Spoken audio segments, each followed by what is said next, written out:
თქვენა და გახსოვთ გერმანიის ბუნდესტაგმა რო დაგმო საქართველოში ანტიდემოკრატიული პროცესები, როგორ გამოიყენა გადამეტებული ძალები პოლიციელებმა, როდესაც მშვიდობიანი დემონსტრანტები ფეივერკებს ისროდნენ და ეხლა ნახე რა მოხდა გერმანიაში ახალი წლის ღამეს. ეს არის კარმა მეგობრებო, ეს არის კარმა, შეხედეთ GTA San Andreas პირდაპირ ბერლინში. ფეივერკები, მანქანების, პაკრიშკების წვა. ნახეთ, Star Wars-ია პირდაპირ Star Wars-ია, მანქანების გადაწვა, აგერ გელენდვაგენი დაადნეს. ანუ კი არ გადაწვეს, დაადნეს. აი ქუჩებში რეები ხდება მეგობრებო. პირდაპირ შიგ ევროპაში. ნახეთ. დაახლოებით ჰაგის სასამართლომ 19 წლის პირს 6 თვიანი პატიმრობა მიუსაჯა საახალწლო დღესასწაულის დროს პოლიციელებისთვის პიროტექნიკის სროლისთვისო. ანუ მარტო ეს კი არ არის ხა გერმანიის სერიოზული პრობლემა მეგობრებო, ნახეთ.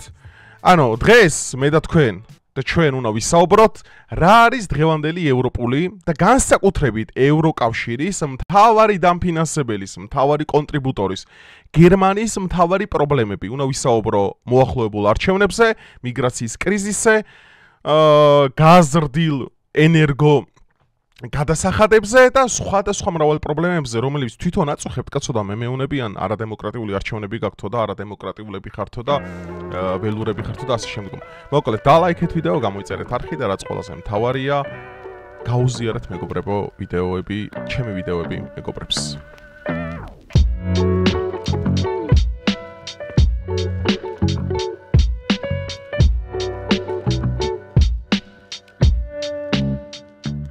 ეხა პირველ რიგში ჩვენ საუბარს ვიწყებთ აი ამ შვენიერი ქალბატონისგან, რომელიც არის ალისია ვეიდელი, რომელიც არის ახალი ადოლფ ჰიტლერი. გერმანიის ალტერნატიული გერმანია პარტია AfD, რომელსაც ახლა არჩევნები უწევს თებერვალში და მისი პოპულარობა ცენტრალურ და აღმოსავლეთ გერმანიაში კატასტროფულად იზრდება და მე ამის მიზეზებსაც მე ჩამოგეთვლით მეგობრებო, ეს არის ქალი, აი მოდი მოусმინოთ გერმანულად. თარგმანი არ ჭირდება, აი ჰიტლერის სპიჩებს თარგმანი ხო არ ჭირდებოდა, ხო აი რაღაც შინაგანად შემოდის ეს ხმა. აი ხა ეს ხმა შინაგანად თქვენში შემოვა.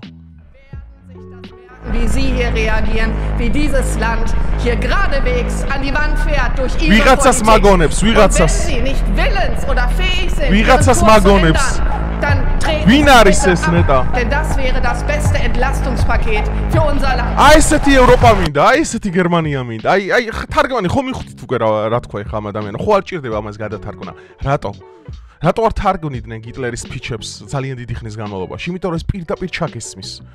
ეს სხვათა შორის სპიჩის განსაკუთრებული უნარია და ადამიანზე ზემოქმედების განსაკუთრებული, ესე თქვა, შესაძლებლობა და აი სკილი მართლა რასაც ეწოდება, რომ მშობლიურ ენაზე გესაუბრება და იმდენად ღრმად ემოციურია, რომ შენ აღარ გჭირდება ამ ყველაფრის ტრანსკრიფციები, გადათარგმნები და შემდგომ. ნუ ეხა ამ ადამიანს ახალი ჰიტლერი შეარქვეს, ალისია ვეიდელი, რომელიც არის ანტიმიგრაციული, ანტიაფრიკული, ანტიკოლონიური, ევროსკეპტიციზმის პოლიტიკის მომხრე. რომელმაც აღუთქვა გერმანელ ხალხს, რომ მე როდესაც ხელისუფლებაში მოვარ და როდესაც მარიონეტი შოლცი დატოვებს კანცლერის თანამდებობას, გერმანია ევროკავშირიდან გავა. და ეს იმხელა დარტყმა იქნება ევროკავშირის ეკონომიკისა და ზოგადად გერმანისთვის არა, ევროკავშირის ეკონომიკისთვის, რადგანაც 45% ევროკავშირის მთლიან ეკონომიკის მოდის გერმანიაზე, რადგან გერმანია ყველაზე მეტრამეს აწარმოებს და ყველაზე მეტრამეს ყიდის ევროპულ ქვეყნებში. გავაგრძელოთ. მაგარი ხალია ძალიან. ნუ აი ესეთი ბომჟები არიან გერმანიაში. აი, ქართველი შიგ ევროპელები ხო არიან, იქაც არიან შიგ პალესტინელები რა. და თელი ქუჩები, ბერლინი, შტუტგარტი, დრეზდენი, მიუნხენი და ესენი უკავიათ აი ამ ბომჟებს ხალხნო. ესენი არიან Free Palestine, ანუ იმდენი არიან, ამათმა რო კოალიცია შექმნან და ჯვაროსნული ლაშქრობა პალესტინაში მოვაწყონ და ჰამასი გადაარჩინონ ისრაელის ოკუპაციისგან. ანუ უფრო გამოუვათ, ვიდრე რიჩარდ მესამე ლონგულს გამოვიდა საკუთარი ჯვაროსნული ლაშქრობა. ამიტომ ვერ ხვდები უბრალოდ რატო ევასებათ ეს დემონსტრანტობა და აპელირება რაღაც სისულელებით, როდესაც თუ და ხო ხვდები რომ შენ პროტესტ აზრი არ აქვს, 2 წელი აპროტესტებს, შედეგი ვერ გამოიღო და აი დადიხარ ბომჟივით ქუჩაში, გაყვერი ხარ Free Palestine, რაღაც სისულელებს ამბობ, ეს ყველაფერი ახალ მოძრაობად აქციეს და ეხლა რაზე მეტყოლებს ეს ყველაფერი? ეხლა მე შემდეგ ვიდეოში შეგირთავთ.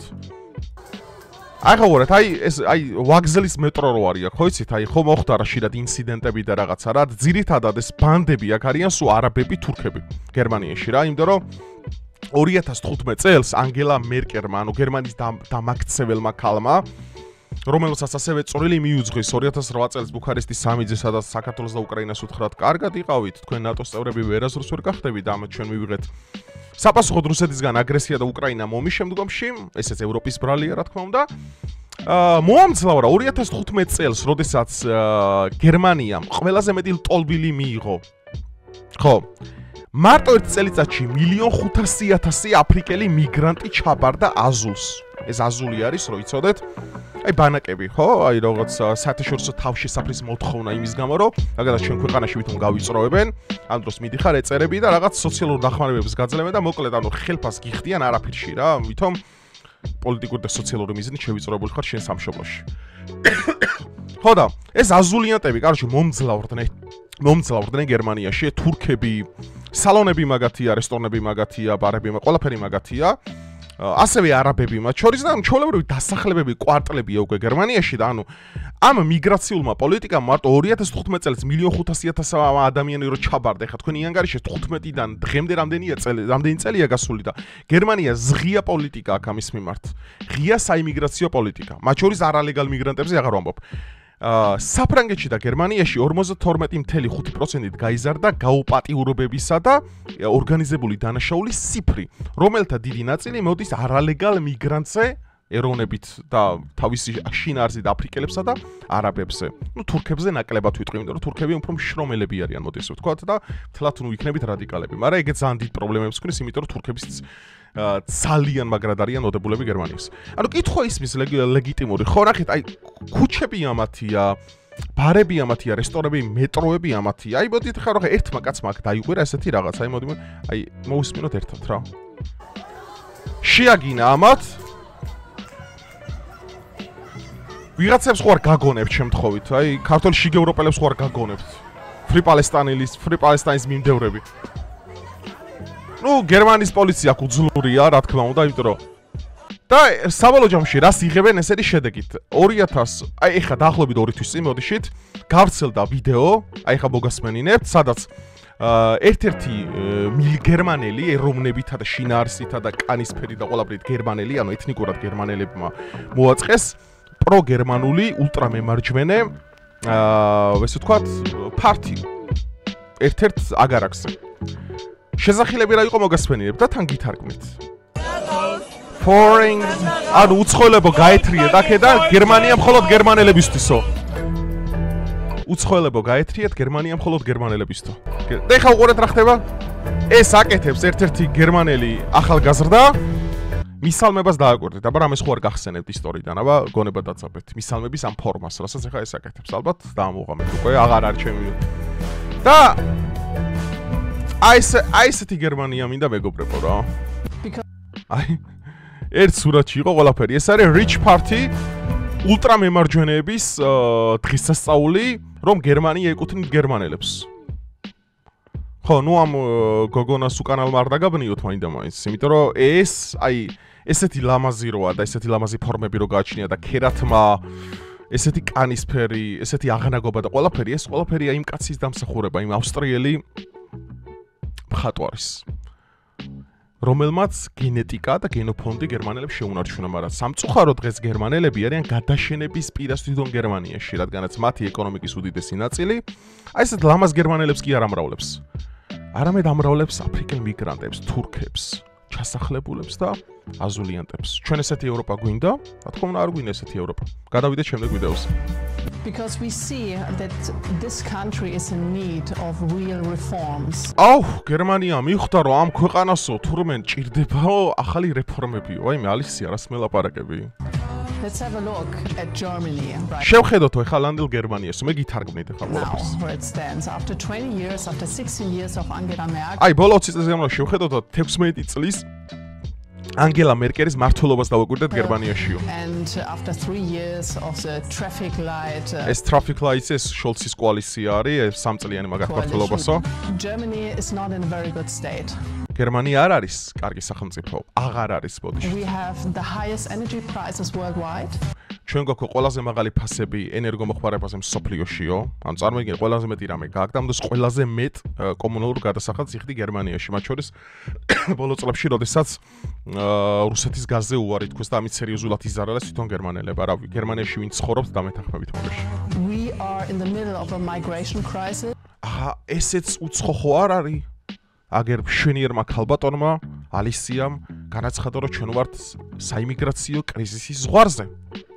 ესეც მე ხო არა ვარ. მე მინდა რომ თვითონ გერმანელისგან მოისმინოთ ეს ყველაფერი. ეს არც რუსია, არც პრორუსი და არც მაგ საქმით არა დაკავებული. ეს არის წმინდა წლის გერმანელი, რომელიც შვეიცარიაში ცხოვრობს. We got a million influx of მილიონობით მიგრანტის ბანაკები გვაქვს ქვეყანაში. ხო. მადლობა ალისიამ სიმართლისთვის. immigrants, illegals, we don't know. ილეგალები, არალეგალები. Literally has no borders. ანუ გერმანიას ახლა რო ჩვენ წარმოვიდგინოთ, არანაირი საზღვრები არ გააჩნია საერთოდ და მართალია ეს ქალბატონი, რადგანაც ევროკავშირი თავისი არსით საკუთარ თავში ატარებს იმ კანონიერ პასუხისგებლობას, რომელიც დადგენილია დუბლინის შეთანხმებით, რომ შენ რო ევროკავშირის წევრი ქვეყანა ხდები, ჩემო ძვირფასო რო არ იცოდი, ახლა მინდა გაიგო, ვალდებული ხარ რომ აზულის კავშირის წევრიც გახდე და მიიღო იქიდან 20 ან 30000 მიგრანტი ყოველ წელს. თუ არ მიიღებ, დაფინანსებას ვერ მიიღებ. რატო? იმიტომ რომ ევროპა გეუნება რომ შენ უნდა მიიღო აფრიკელი მიგრანტი, შენ უნდა მიიღო თურქი. რადგან შენი ეროვნების წარმოადგენელი კი არა უფრო მნიშვნელოვანი, არამედ არის თურქი უფრო მნიშვნელოვანი, უფრო არაბი, აფრიკელი და უცხო პლანეტელი. ხო, ჩვენ ესეთი ევროპა არ გვინდა. იმიტომ რომ გვაიძულებენ ეს ყველაფერი გავაკეთოთ. მართალია, ევროკავშირის წესდებაში ეს არ წერია, მე რაც გითხარით, მაგრამ აი თქვენ გადაავლეთ თვალი დუბლინის შეთანხმებას. ხო. და მე გამოდით და იმაზე მელაპარაკეთ, რომ აი ევროპაში რო ჩვენ შევალთ, ვალდებულები არ იქნებით, ისე კარგად იქნებით ვალდებულები, რომ მიიღოთ აფრიკელები და თურქები, როგორც დაგიბარებიეთ. No border control, nothing. არანაირი კონტროლი არ არის. აი ჩვენ გვაქვს კრიმინალური ესე დანაშაულის ზრდა skyrocketing იცით რას ნიშნავს? ანუ არანორმალურად იზრდება. აი მიდის არითმეტიკული პროგრესი ძევით. რატო? იმიტომ რომ ბომჟები შეკავს ქვეყანაში. შეკავს ხიხოები ქვეყანაში. ადამიანებს ობს ცივილიზაცია არ უნახიათ და როდესაც ესეთ ლამაზ ქალს დაინახავს აფრიკელი, რას იზავს გეკითხებით? იმ ადამიანმა რომელსაც არც ერთი კულტურული ეტაპი არ გაუვლია, შინაარსობრივად ევროპელი არ არის, მითხარით, ის ადამიანად უნდა გარისხდეს, მაგრამ Deep State გეუნება, შენ უნდა შეიყვანო აფრიკელი, შენ უნდა შეიყვანო თურქი. რადგან ეს გერმანელზე, ფრანგზე და შვეიცარიელზე მნიშვნელოვანია. მაგარი ქალია, ძმა მე მაგრამ ევასება ალისია ვეიდელი. იმის და მიუხედავად ცოტა პარადოქსულად ჟღერს. ეხლა მე თქვენ ჩამოგითვლით რა არის AFD-ის პროგრამა და დაპირებები წინა საარჩევნოდ მარტივად ChatGPT-ის მოვაყრევინე ახლა რომ ბურტყუნი არ დამეწყვა მის მიმართ და რაღაცები არ გამორჩენოდა ეს არის პირველი მიგრაციის კონტროლი როგორც გითხარით ეკონომიკური პოლიტიკა ანუ დაბალი გადასახდელები რაც გერმანიაში ბოლო წლებთან შედარებით ძალიან გაზრდილია მათ შორის კომუნალური გადასახდელები იმიტომ რომ რუსეთთან ჩვენ რუსული გაზი არ გვინდაო ძმაო და მიიღეს ნორვეგიული გაზი და ნორვეგიული რო ძალიან ზვირია მე მიხვდნენ და ამით ხალხი ჩიბეს ძალიან შეეწყო კლიმატური რეგულაციები ენერგიის ტრადიციულ წყაროებზე გადასვლა უნდათ მაგალითად ქვანახშირი და ბირთვული ენერგია მეოთხე ევროკავშირის რეფორმა ნაკლები ბიუროკრატია და სუვერენიტეტის აღდგენა სახელმწიფოში რაც გერმანიას ასევე აკლია და კანონისა და წესრიგის გაძლიერება, პოლიციის რესურსების გაზრდა და კრიმინალის მკაცრი შეზღუდვა, ასევე არალეგალი მიგრანტების ჩასვა იმავე ნავში, რითიც ჩამოვიდნენ მოროკოდან და ალჟირის ნავსადგურებიდან და უკან სრულისულით გაბრუნება. მშვენიერია გერმანისთვის ეს პოლიტიკა, მეგობრებო. და ეხა უყურეთ, იმის ფონზე, ეხა მოდით ეს ჩვენი საყვარელი ალისია რომელიც ესე ბედნიერად უცქერს საქართველოს და სხვათა შორის არაერთხელ პოზიტიურად მოხსენიებული ილონ მასკს მხარდაჭერა პირდაპირ გამოცხადებული ალისია ვეიდელზე მან თქვა ესეთი რაღაც რომ შოლცი არის კლოუნი და შოლცი მართლა კლოუნია იმიტომ რომ შოლცი საერთოდ არ ადარდებს გერმანელი ხალხი როგორ რეალობაში იცხოვრობს და საერთოდ იცხოვრებს თუ არა რადგან გერმანია სერიოზული პრობლემები გააჩნია ძალიან სერიოზული პრობლემები გააჩნია ხა აღარ მინდა იმას შევხედო მარტო ეროვნულ ნაკრებს ფეხბურთში ტონი კროსი რო ნაკრებიდან წავიდა და მიულერი რომ მიდის, სო უკვე ვინები მოდიან იქ, დედა მომიკვდას თუ გერმანელს საერთოდ ცნობდე ფიზიკურად ვინები არიან. ტონი კროსი რო ესეთი სიმპათიურია და ტომასი მიულერი რო გავს საკუთარ თავს, აი სწორედ იმავე ავსტრიელი მხატვრის დამსახურებაა. და დღეს შოლცმა ისეთ რეალობა შექმნა გერმანიაში ამ ქვეყანაში მეგობრებო, რომელმაც მე-20 საუკუნე აჩუქა კაცობრიობას, რომელსაც აქვს ყველაზე დიდი სამეცნიერო და ტექნოლოგიური მიღწევები კაცობრიობის ისტორიაში. და გერმანელი ერი, როგორც ყველაზე ძლიერი ერი წარმოდგენა მსოფლიოში, აი ამ ერის მოსპობა უნდა თურმე deep state-სა და იმ გლობალურ ელიტას, რომლებაც მეორე მსოფლიო ომის დასრულების შემდეგ სპეციალურად ჩანერგეს გერმანიაში ისეთი სახის ბიუროკრატია, რომლითაც შენ თუ შენი ქვეყანა გიყვარს, გაკომპლექსებენ უკვე შენ ხარ ფაშისტი, შენ ხარ პოპულისტი, შენ ხარ რადიკალი ნაციონალისტი და მსგავსი სისულელეები. ეს კომპლექსი გერმანიამ უნდა მოიხსნას. სანამ გერმანია ფეხზე არ დადგება, ევროპას ვერც სლოვაკეთი ვერ უშველის ფიცოსი და ვერც უნგრეთი ვერ უშველის ორბანის. ეგ ზღაპრები დაივიწყეთ, რომ ან უნგრეთს ან სლოვაკეთს რამის გაკეთება ევროპაში შეულიათ. ევროპული რეალ პოლიტიკის დღის წესრიგი, როგორც ცენტრი ყოველთვის იდგა გერმანიაზე. ყოველთვის. ამიტომ მე გულშემატკივრობ ნამდვილი ევროპის დაბრუნებას ევროპაში. ეხლა თქვენ თუ გონიათ, ეხლა დღევანდელი ვიდეო და ჩემი პათოსი ანტიევროპულია ზამ წარიცდებით. პირიქით ევროპას უფრო მე ვიცავ, ვიდრე აი აქციაზე მდგომი ყოფი ადამიანები. რადგან ევროპაში დღის წესრიგი უნდა იდგეს გერმანიაში გერმანელი, საფრანგეთში ფრანგი, შვეიცარიაში შვეიცარიელი, ეს არის მთავარი. ევროკავშირი გაცლის სუვერენიტეტს, რადგანაც მეტად ერევა შენ სამართალ მემკვიდრეობასა და სამართალმცოდნეობასა და კანონმდებლობაში, ეს პირდაპირ არის ახლა ევროსაბჭო აბა რა ჩემი ფეხებია. მეორე ამ ქართველებს რო უნდათ ახლა ევროკავშირში შესვლა. დალოცვილო ადამიანო. შეერთი ოქროს წესი უნდა გასწავლო, რომელიც ამას არც მთავარი გასწავლის, არც პირველი, არც ფორმულა. ევროკავშირის წევრი ქვეყანა რო გახდები, ხო, აი მემწვანილი რო ქუჩაში მემწვანილია, ხო იცი? აი სემიჩკას რო ადამიანი ყიდის, იმასაც რო ზემოდან ბეგარა ედება და იმასაც რო დამატებითი ტარიფები აქვს და იმასაც რო ზედმეტი გადასახდელები უნდა იხადოს ბრიუსელში, აი ეს თუ აქამდე არ იცოდე, დღეიდან იცოდე. მეორე. ევროკავშირის წევრი ქვეყანა რო ხდები და ქვეყანა სრულად თუ არა ნაწილად დამოკიდებულია რუსეთიდან სხვადასხვა სურსათანოვაგე თუ სხვადასხვა ტექნოლოგიების იმპორტზე, რომელიც შემოდის რუსეთიდან საქართველოში, ავიღოთ ზეთი. ზეთი, რომელიც საქართველოში ღირს, ну საშუალოდ, ყველაზე საშუალო კატეგორიის არ ვამბობ ზეითუნის, ვამბობ აი ჩვეულებრივი სიმინდის ზეთი, 3 ლარი, კარფურში შეგიძლია იყიდოთ. არის იაფი, არის იმის დამსახურება, რომ რუსეთი გაწვდის შენ იაფად. როგორც კი შენ ევროკავშირის წევრი ქვეყანა გახდები, ეხლა უყურეთ რა ხდება. არაწევრი ქვეყანა, ანუ ამ შემთხვევაში რუსეთი, ვალდებულია დამატებითი ტარიფი გადაიხადოს ევროკავშირის წევრ ქვეყანაზე, ანუ აწ საქართველოსზე და მეტი დარდი არ აქვს რუსეთს ეხლა შენ თან საქონელი იაფად მოგაწოდოს. თან მეტი გადაიხადოს ამ ყველაფერში. და შენამდვილ წამოწოლილი იყო, თან ევროკავშირში იყო, თან რუსეთი გაწვდეს 3 ლარად, ამ ყველა ბოდიში 4 ლარად, იმიტომ რომ მე ამას ხვანაირად ყიდი. ანუ ხო შეიძლება ეხლა შენ ლოგიკურად აფიქრდე. საქართველოში ყველაზე დიდი ნაწილი იმპორტის რაც შემოდის საქონელი, ხო? პამიდორი თურქული, ნიორი თურქული, ხახვი თურქული სამწუხაროდ ჩვენ არ ვაწარმოებთ ბევრ ამას და აგერ ზამთარში რო შეხვიდე იმაზე რა ქვია კარფურში რო ვიყავი ამას წინათ ვაშლატამას რო დავატე 3 წელი რო ჩავდე 19 ლარი ღირდა. რატო? იმიტომ რომ იმპორტირებულია, შემოტანილია. რადგან ზამთარში სათურებს შენ არ ვაწარმოებთ ამ ყველაფერს.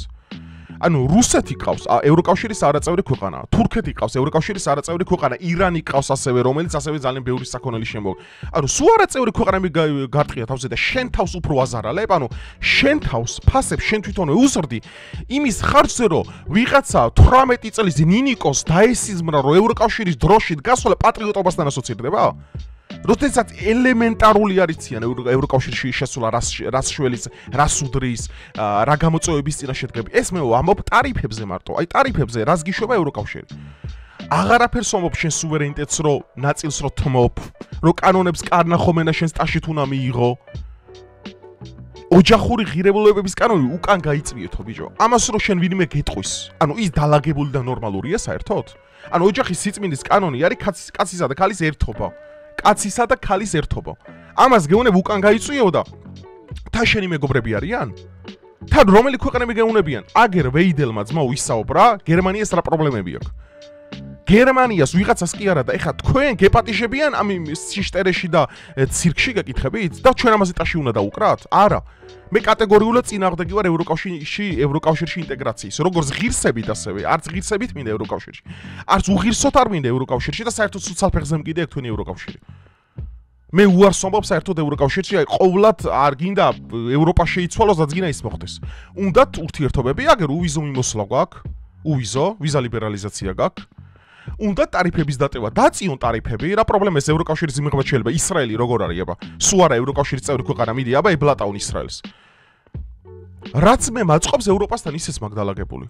ბოდიში, მაგრამ ჩემი გეოპოლიტიკური მოცემულობიდან მე უფრო მადარდებს ჩემს ღვინოს, რომელიც ევროპაში არ ჭირდებათ, რუსეთში ჭირდებათ ეგ ღვინო, გამიგეთ? რუსეთში ჭირდებათ. რუსეთი უფრო ყიდულობს იმას, რა ქვია, ქართული ჯიშის ღვინოს და ვიტყვი საფრანგეთს თავზე საყარელი აქვს, ქართული კი არა, თვითონ იმდენი აქვს საწა იყოს ეგ არის. თურქეთთან მაქვს მე საბაჭრო ხელშეკრულება, რომელიც გადასახედია მე პირადად ხელშეკრულება არ მომწონს, იმიტომ რომ რაღაც სისულელეები წერია და ძალიან დიდი ტარიფებია, რუსეთს ბევრად უკეთესი აქვს ვიდრე თურქეთს. ირანთან გადავხედოთ საბაჭრო ურთიერთობებს, ინდოეთთან, ბრიქსის ქვეყნებთან გადავხედოთ, რა ჯანდაბად მინდა ხალხო ამ ევროკავშირთან დაახლოება. აბა ევროპა და იტალია და შემოტარილი მასე პასტა შეხედეთ რა ფასიადებს აგროხაბში 15 ლარი ყირს აი ამ ხელა მაკარონი და რუსეთიდან აი მაღაზე ბევრად დიდი 2-3 ლარია ფასის განსხვავებას ვერ ხვდებით იმას თუ რომ შენთვის კარგი უნდოდეს 15 ლარს ატო გახდებინებს ამ ყველაფერში შემთხვევით იმიტომ კი არა რომ ვინც ყიდულობს ამისგან ანუ იმდენად ზვირად ყიდის ეგ ადამიანი წარმოიდგინე რომ ეს იძულებულია კიდე გაზარდოს ფასი და ამ დროს ესენი თქვენ გეუბნები რომ თქვენი მეგობრები არიან? მეგობრები არ არიან მეგობრებო. მეგობრები ფასებს არ უზრდიან. მეგობრები სუვერენიტეტით არ ემუქრებიან მეგობარ ქვეყნებს. მეგობრები საკუთარ ინსტიტუტებს არ ახვევენ საკუთარ თავზე და არჩევნებში არ ერევიან. აი ევროპა აკეთებდა მაგ ყველაფერს, გაიგეთ? და რუსეთი იმის და მიუხედავად რომ საქართველოს ისტორიული მტერია, რუსეთი ბევრად და ნაკლებად ერეოდა საქართველოს შიგა საქმეებში ვიდრე ევროპა. ევროპა გაცილებით ცხვირს ყოფდა ყველაფერში. ევროკავშირის ელჩი ევროსაბჭოს წარმომადგენელი, თელეს ბუნდესტაგი თვითონ გერმანია აოხრებული ყავთ რამის გადაწვეს და მე მასწავლდნენ აქ ჭკუას მე ვინ მომიყვანა, ბიძინა მომიყვანა ხელისუფლებაში პეტრე თუ პავლე? ხო, აი ეს მინდოდა იცოდე, ეს არის სიმართლე, რასაც მე ვლაპარაკობ. ამიტომ მე ევროპის წინააღმდეგი ვარ, გინდა ღირსებით, გინდა უღირსო, სუცალ ფეხზე მკიდია ისეც და ასეც. უნდათ ჩემთან მეგობრობა? მაშინ ტარიფები ეხავე დაწიონ. ვიზა ლიბერალიზაცია როგორც არის, ესე იყოს დარჩენილი. და ჩვენ გავაგრძელეთ პატივისცემას იმ წევრის სუვერენული სახელმწიფოების მიმართ. და ჩვენ არანაირი ბლოკი აქ არ გვჭირდება. ჩვენ სხვანაირი გეოპოლიტიკა გვაქვს. ჩვენ ვართ რიმლენდი გეოპოლიტიკურად, რიმლენდი ჰართლენთან საზღვარი, ჩვენ გვყავს თურქეთი, რუსეთი, აზერბაიჯანი, სომხეთი, აგერ დაბლა ირანი, რომელთანაც შეგვიძლია ჩვენ ვიყოთ მარეგულირებელი, ესე ვთქვათ, მთავარი სავაჭრო ცენტრი, აგერ ჩვენთან მასე უნდა გაიაროს ანაკლი სპორტმა. და ევროკავშირის ეგიდით, თორე ჩინეთმა ჩაყარა ეგ ძალიან ბევრი ფული, რომ ის გზა გააკეთდა, ეხლა რომ ევროკავშირში ტვირთი, ესე ვთქვათ, ჩინეთიდან საქართველოს გავლით უნდა გავიდეს. ხო და ეს ჩვენ გაცილებით გვაწყობს, გამიგეთ? ვიდრე აი უბრალოდ ევროკავშირში შესვლა და ზეთი რო გახდება 15 ლარი და სიგარეტი 30 ლარი და თქვენ თქვენ ხელფასებს გაგიზდით, ეხლა ორი ნაბიჯი ნიკორა და ეგენი ძალიან მწარեցდებით რა, ძალიან მწარեցდებით. აი ამას წინათ იმაზე რა ქვია, არჩიბალდ მეკაში ვიდეოს უსმენდი რა, არჩიბალდ მეკას აქვს ძალიან კარგი ვიდეოები აი ბანკებთან დაკავშირებით და იმას ხო? ხო და ეს არჩიბალდ მეკაში ამბობდა, ეს ძალიან საინტერესო რაღაცასაც დამამახსოვრდ, რომ ეროვნული ბანკი TBC და ეგენი გამოდიან ევროკავშირი გვინდა, ის გვინდა. შენ რო გადარდებდეს ქართველი შედალოცვილი შვილო, ამ ხელა პროცენტები გექნებოდა ბანკში? ამ ხელა საპროცენტო განაკვეთები გექნებოდა? აი მითხარ მაგათ რომ ევროპა უნდოდეთ და ევროპული რეალ პოლიტიკა და ევროპული ის არა დაბალი გადასახდელები და ეგენი. აი ეხაც ხო შეგიძლია გააკეთო, მაგრამ არა დროშა უნდა აიღო, პერფორმანსი უნდა დამიდგა. და მეტროვეები არიან მეგობრებო, რა არავის არ აწყობს მანდ ევროკავშირზე ბლეფი, რასაც ამბობენ. ბლეფი. შენ რო გინდოდეს საქართველოსთვის კარგი, ხო? აი ეხავე დაწევდი პროცენტებს. და ეხავე გამოადგებოდი ქართულ ხალხს. აგერ ისრაელი არც ევროკავშირის წევრი ქვეყანა, არც ერთი ბლოკის და მიდი და ისრაელს ვინმე დაუდგეს გინა ხელფასებით, გინა ტარიფებით, გინა გადასახდელებით და ასე შემდგომ. რატო? იმიტომ რომ აი სუვერენიტეტი უჭირავს აი ესე. და მეგობრებო, სანამ ძლიერი არ იქნები, ვერ ვიბლატავებთ. და ვიქნებით ჩამოკიდებულები ესე. და გამოგვრეკავენ ხან ერთ აქციაზე, ხან მეორე აქციაზე, ეს არის ტყუილები. ქართველებმა ჯობია ვისწავლოთ საკუთარ თავს როგორ გამოვადგეთ. სანამ არ ვისწავლეთ, ერთმანეთს არ დავაფასებთ, ერთმანეთის შრომის კანონი საერთოდ სახელმწიფო მინიმუმი რა საჭიროა, ვერ უნდა ხდებოდეს ის კომპანიები საქართველოში, ის მეწარმეები, ისენი რა ქვია, მაღაზიათა ქსელები და ეგრე რომ ქართველი არ უნდა დაიბანო, ამას რა კანონი ჭირდება საერთოდ გეკითხებით, ა? ის რომ შენ საარსებო მინიმუმისთვის ადამიანს უნდა გქონდეს გამოყოფილი გარკვეული რაოდენობა, მაგრამ მშიერი ამ ქვეყანაში არ უნდა იყოს არავინ, ხო? რა საჭიროა საერთოდ ესენი? ვერ შინაგანად ვერ უნდა ხვდებოდი ამას? რომ შენ 12 მილიონ მოგებას ააკეთებ ყოველწლიურად, ხო? ორი ნაბიჯი მაგალითად. არ შეიძლება 10 მილიონი აიღო მოგება და ის 2 მილიონი ხელფასების გაზრდას და იმ ოჯახები, ვინებიც იქ მუშაობენ, ზოგი რაიონებიდანაა ჩამოსული, ზოგი წვალობს, ზოგი ფეხმძიმედაა, ზოგს ქმარი გაშორდა, ის რომ უჭირს ბევრს, ხო? იმათ რატო არ ეხმარება? არა, ძმაო, აგას არ აკეთებენ. მაგრამ გამოამერე და ევროკავშირი უნდა. ევროკავშირი კარ, მაგათ უნდათ სტალინი. მე მithქვია ეს. აი ესე მყარდებოდა საქართველოში წესრიგი და აი ესე დამყარდება მომავალში აიმის გარანტიას მევაცილებს უყველას. საქართველოს ჭირდება სტალინის დარი. დაივიწყეთ სხვას ყველაფერი. სანამ აქ აი ძლიერი მუშტი არ იქნება, მე გარანტიას გაძლევთ, ეს ქვეყანა ვერ წავა იმ დონეზე, რა დონეზეც თქვენ გინდათ რომ წავიდეს. რომ ქართლის ღირსება ამ ქვეყანაში დაცული უნდა იყოს, სახელმწიფო მინიმუმი უნდა არსებობდეს. ახლა გირში კი რაღაცებს ბუტბუტებს ესე და ესეო და ეგენი ცხოვრობენ დოქტორი სტრენჯის ალტერნატიულ რეალობაში სადღაც რომ ეს ბიზნესში სუფეხებზე მკიდია ბიზნესში ავიწროებს თუ რა შეავიწროებს. ქართველი საქართველოში არ უნდა იჩაგრებოდეს. ქართველს უნდა კონდეს იმ ხელა შემოსავალი ყოველთვიურად საკუთარი ღირსეული შრომით, რომ მას არ უნდა უწევდეს ამ ქვეყნიდან გაქცევა. აი ეს იქნება ჩემი პოლიტიკის მთავარი მოტივატორი საერთოდ. ის ვის შეავიწროებს, ვის არა, კაცო, ეგ მე მომანდეთ, ეგ თქვენ მაგაზე ნუიდარდებენ, ეგ მაგათი საფიქრელი არ არის. და მე მესამე. საქართველოში ქართველი უნდა იყოს დაფასებული, ყველაზე მეტად. რადგანაც საქართველო არის ქართველების სახელმწიფო. ხო, ეხა ეს როგორც უნდათ ისე დაახურდავონ და რანაირადი აგიტაციას გინდა ის მოახდინონ. აი მის მწამს და მის მემჯერა. და ამ ყველაფრის გაკეთება ევროკავშირის გარეშე შესაძლებელია. თუ ჭკვიანი პოლიტიკოსი ხარ რუსეთთან, თურქეთთან, ირანთან, ევროპასთან, ამერიკასთან, ისე უნდა დაალაგო შენი რეალ პოლიტიკა, რომ არც მწვადი დაწვა და არც ჩამფური. არც ერთი სახელმწიფო გადაიმტერო, ყველგან ფული აკეთო სადაც გასაკეთებელია და პირიქით ითამაშო მედიატორისა და დერეფნის როლი ამ რეგიონში. აი მაშინ იქნება ჭკვიანი სახელმწიფო. ეს არის გიორგი ბრწყინვალის პოლიტიკა. და შენ თუ გინდა გიჟი იყო სააკაშვილივი და ტერიტორიები გადასკიდე, კი ბატონო, შეგიძლია მოხვიდე, ომი დაუწყო ხვალ რუსეთს, უფრო მე ტერიტორიას დაკარგავ, შენი მოსახლეობა მოკრება და დასრულდება ყველაფერი. მაგრამ ჭკვიანი პოლიტიკოსი ჭირდება, ცივი გონებით მოაზროვნე საქართველოს. აი ეს არის ჩემი აზრი და ჩემი შეხედულება. აგერ გერმანიაშიც მოდიან ვიდეო ამათ მიუძღვენი. მე მემარჯვენეები. გერმანია სანამ ფეხზე არ ადგება, ვერც ევროპა გამოფხიზლდება და საერთოდ ვერც ერთი ევროპული სახელმწიფო. ხო, რა ვიცი. მადლობა ყურადღებისთვის, ემოციური მიმართვებით გამოვირჩევი, მაგრამ რა ვქნა, ეს არის რა. კაცია და ბუნება. დროებით.